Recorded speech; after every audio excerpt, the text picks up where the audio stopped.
Hey everybody, it's Julie Malillo. I'm a life coach here in Manhattan. My website is yourdreamslifecoach.com.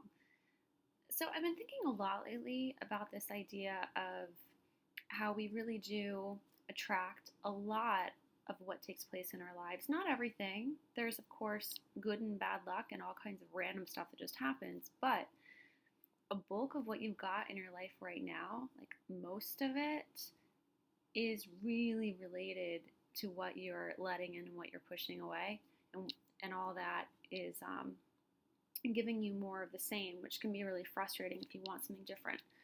And we don't realize that we're even doing this, because this isn't conscious stuff that we're choosing, but things like that we're afraid of in the back of our minds and things that we're drawn to, even though we don't want to be drawn to them, that drives a lot of what we do, and it explains some of the randomness in our lives.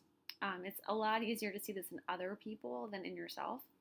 I've noticed that too. It's very easy for me to see in someone else, and you probably noticed this also. When someone's kind of making up excuses for not doing something, and you're thinking, why don't you just do it? But for yourself, it can be a lot more difficult to see this stuff. So I actually wrote a poem about it because it's kind of a difficult concept to capture just making a video, and somehow I think this kind of summed it up a little bit more easily. Okay, it's called Looking Out the Window. If you keep looking away, you can't expect me to stay and simply wait to one day catch your gaze. We all make our choices, though it seems so random. We push things away, we pull them back. We wonder why they don't last. But they aren't really things we wanted, or they were things we wanted but were too frightened of. So we must become brave if we want anything to stay. And stay it always will once we let it. Otherwise, those things were too heavy in our hands, so we opened our fingers to let go of that weight. That doesn't mean it'll always be your fate, because one day you might strengthen your hands to hold on to what you've grown into. And in familiar things, you'll find fears forgotten, like lyrics to a song you no longer recall. And then you'll keep easily in your hands what you've grown to need, to want, to keep, to protect so easily. Until then, just let it go, if you need to spread your fingers to feel the weight of nothing in your hands. So this poem is really applying to everything. It's of course kind of talking about the interaction between two people, and you can apply this to relationships if you're kind of pushing relationships away, or maybe you're going for unavailable people. But you can apply this idea to anything, maybe to your work, or to making more money, or being open to friendships, or being open to traveling, or expanding yourself in other ways, such as learning new things, developing your talents, figuring out your purpose in life. All of these things are things that we can allow in or not allow in. And so that's what I'm really talking about here. Sometimes it's not the right time to allow something in.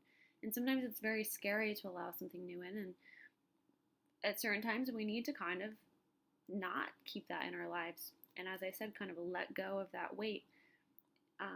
And there's no judgment with that, because sometimes we just need to do that. A new job might not be the right job for you. It might not be the right time. You might not be ready for something. And there's no shame in being honest with yourself and saying, wow, this just isn't what I'm ready for. This isn't right for me right now. That's not to say that when it comes back next time, which it does, sometimes we feel like these opportunities are once in a lifetime and never again, and it's not really that way.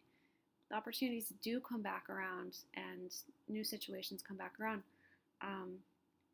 So anyway, it's just kind of food for thought, and think about your own life, and maybe there are some things that you're not ready for right now, and there's some other things that maybe you weren't ready for 5 years ago, but you are ready now, and that's exciting. So kind of feel that out for yourself, and instead of trying to push yourself to do something that it's just not the right time, it doesn't feel right, look for the things you're really ready to push forward on and you're excited about, and give that a try.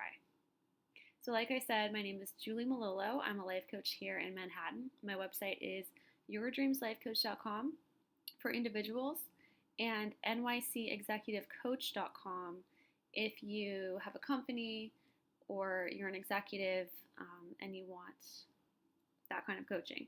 But if you're an individual, like I said, yourdreamslifecoach.com, and just fill out the form on there, and I'll send you no obligation rates so you can get started and just know all the basic information about working with me.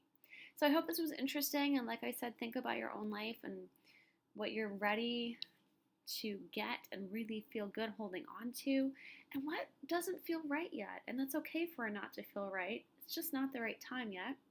And you probably still have some growing and changing to do to get there. And when I say that, I'm talking about people of all ages. This doesn't stop at a certain age.